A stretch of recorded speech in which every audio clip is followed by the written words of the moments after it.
Hi friends, welcome to my channel. இன்றைக்கி நம்ம பார்க்க போகிறது ஒரு சூப்பரான சிம்பிளான மீன் குழம்பு எப்படி செய்கிறதுன்னு பார்க்க போகிறோம். அதுக்கு தேவையானது பார்த்திங்கன்னா தக்காளி, புளி 2 மட்டும்தாங்க. தக்காளி பார்த்திங்கன்னா 5 தக்காளியை நான் பேஸ்ட் பண்ணி எடுத்திருக்கேன். புளி பார்த்திங்கன்னா எலுமிச்சம்பழம், பெரிய எலுமிச்சம்பழம் அளவுக்கு புளி வந்து கொஞ்சம் அதிகமாக தான் எடுத்திருக்கேன். இந்த 2 மட்டும்தான் யூஸ் பண்ணி மசாலே இல்லாமல் 1/4 மணி நேரத்துக்குள்ளே மீன் குழம்பு, சூப்பரான மீன் குழம்பு நமக்கு ரெடி ஆயிரும். அவ்வளோதாங்க இதுக்கு தேவையான ஐட்டம்ஸு. இப்போ வந்து பார்த்திங்கன்னா மண் பாத்திரம் வச்சுருக்கேன் நான். அதில் பார்த்திங்கன்னா ஆயில் ஆட் பண்ணியிருக்கேன். நெக்ஸ்ட் பார்த்திங்கன்னா தாளிக்கிறதுக்கு கருவேப்பில். மீன் குழம்பு அப்படிங்கும்போது வெந்தயம் போடணும். நம்ம தாளிக்கிறதுக்கு கடுகு கடலைப்பருப்பு போடக்கூடாது. எண்ணெய் காஞ்ச உடனேயே அந்த வெந்தயத்தை நம்ம ஆட் பண்ணிக்கணும். அப்புறம் சின்ன வெங்காயம் 4 வரமிளகாய் எடுத்து வச்சுருக்கேன்.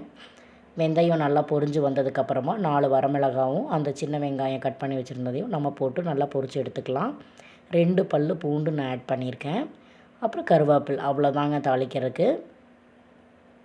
இதை போட்டு நல்லா நம்ம ஃப்ரை பண்ணி எடுத்துக்கலாம். ஃப்ரை பண்ண வெங்காயம் நல்லா ஃப்ரை ஆனது உடனேயே பார்த்திங்கன்னா புளி கரைச்சி வச்சுருந்தோம் இல்லைங்க, அந்த புளி தண்ணி நம்ம உள்ளே ஆட் பண்ணிக்கிறோம். புளி தண்ணி ஆட் பண்ண உடனேயே பார்த்திங்கன்னா தக்காளி வந்து 5 தக்காளி வந்து பேஸ்ட் பண்ணி வச்சுருந்தோம்ல, அந்த தக்காளி பேஸ்ட்டிங்க உள்ளே நம்ம ஆட் பண்ணிக்கிறோம். அதுக்கப்புறம் பார்த்திங்கன்னா மஞ்சள் ஆட் பண்ணியிருக்கேன். நெக்ஸ்ட்டு பார்த்திங்கன்னா மிளகாய் பொடி வந்து நம்ம மசாலா அரைச்சி வச்சுருப்போம் இல்லைங்க, கொத்தமல்லி எல்லாம் போட்ட மிளகாய் பொடி, அந்த பொடி வந்து 2 ஸ்பூன் ஆட் பண்ணுறேன். அப்புறம் வரமிளகாய் பொடி வந்து 1 ஸ்பூன் ஆட் பண்ணுறேன்.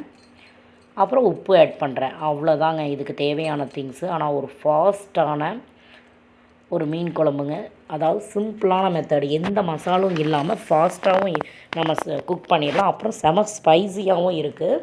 இது பார்த்திங்கன்னா 1.5 கேஜி மீனுக்கு தான் இந்த அளவுகள் நான் ஆட் பண்ணியிருக்கிறது. பாருங்கள், மீன் கழுவி எடுத்து வைக்கிறக்குள்ளேயே குழம்பு பச்சை வாசனை போய் நமக்கு ரெடி ஆயிடுச்சு.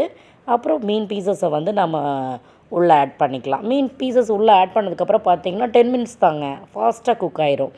அப்புறம் கொஞ்சம் தண்ணி பதமாக இருக்கும்போதே நம்ம இறக்கி வச்சோம்னா தான் மண் பாத்திரத்தில் அது சுண்டி வரும்போது நமக்கு சூப்பரான திக்கான நமக்கு மீன் குழம்பு ரெடி ஆயிடுச்சு. பாருங்கள் எவ்வளோ ஃபாஸ்ட்டாக நமக்கு மீன் குழம்பு ப்ரிப்பேர் ஆயிடுச்சு. ஒரு ரிலேஷன்ஸ் வராங்க அப்படின்னா நம்ம ஃபாஸ்ட்டாக குக் பண்ணுறதுக்கு இது ரொம்ப சூப்பராக இருக்கும் மெத்தடு. ரொம்ப ஸ்பைஸியாகவும் இருக்கும், ஒரு டிஃப்ரெண்ட்டாக இருக்கும்.